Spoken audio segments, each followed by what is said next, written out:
the way I've worded it is that the impetus is to develop self-esteem. That when you find yourself envious and jealous of another person, and you don't want their happiness, and you feel eclipsed by their great success, or the coworker gets the promotion and you don't, and you know, that kind of feeling, it's all human. But that's the impetus to develop self-esteem and believe in yourself more. I worked with envy quite a lot in my life, and I've written about it in here, just in one little area. I had envy. I didn't care about anything else except this one area where I would be envious of friends or people I knew who would get on the New York Times bestseller list. I'm not proud of it, but it's my true, was my true feeling.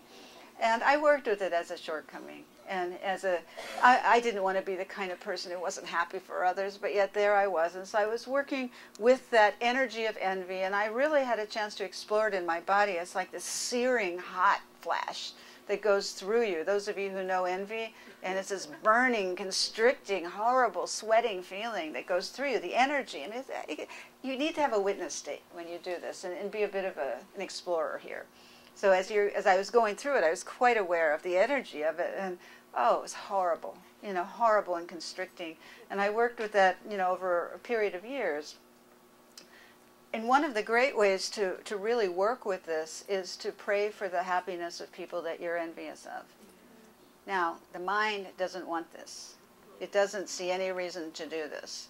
But you know, that's one of the techniques that I talk about in here in terms of you know, being able to reverse the energy, even if you don't believe it. Your mind doesn't have to believe this, but if you pray for the happiness of others, it does something big.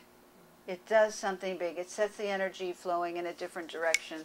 But it means being open to the fact you have the feelings at times, or huge.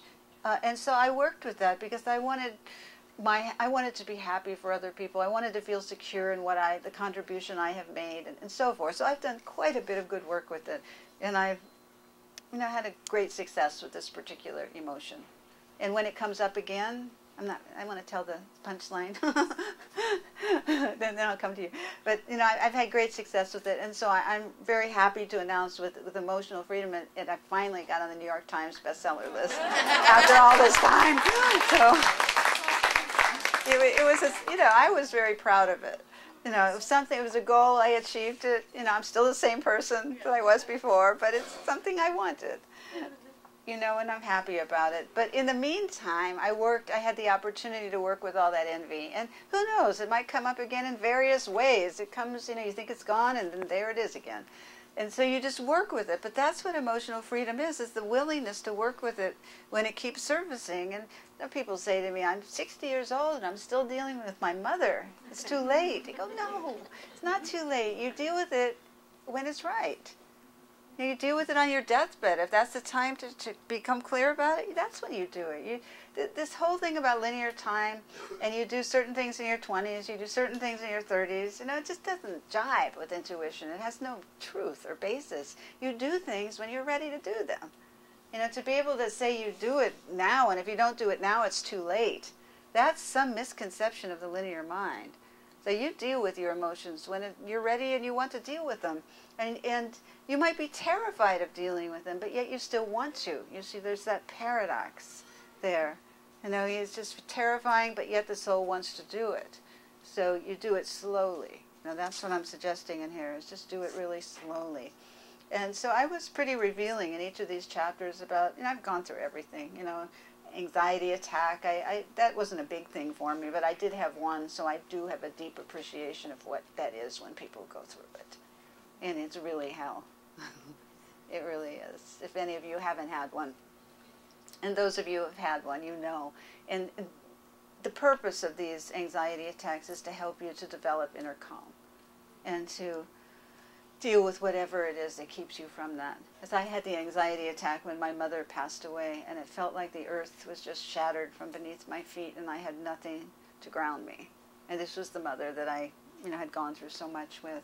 And so, you know, I sought help at that time, and I worked with all kinds of energy techniques and psychological, and knowing I'd be all right without her, and cutting the subtle energy bond between the daughter and mother, you know, as the transition happened. I got to work with all that and get guidance. But I want to tell you that it is really something. I mean, it's fine to say, yes, you'll transform anxiety. But when you go through it, I truly do understand the depth of the feelings that come up and how intense they are in whatever emotion you're dealing with. But even so, that's the journey. And you want to be as gentle with yourself as possible. You want to have as much support around you as possible.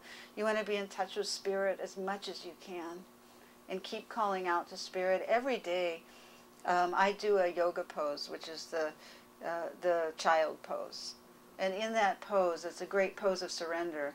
I pray that to have anxiety and fear lifted from me every day so I can be of service, so I can be happy.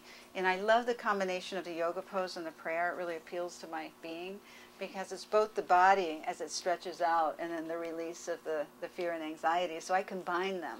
And you can be very creative in how you deal with these emotions. And it's very kinesthetic because you can feel the release. You can try it and see if it works. And so all these techniques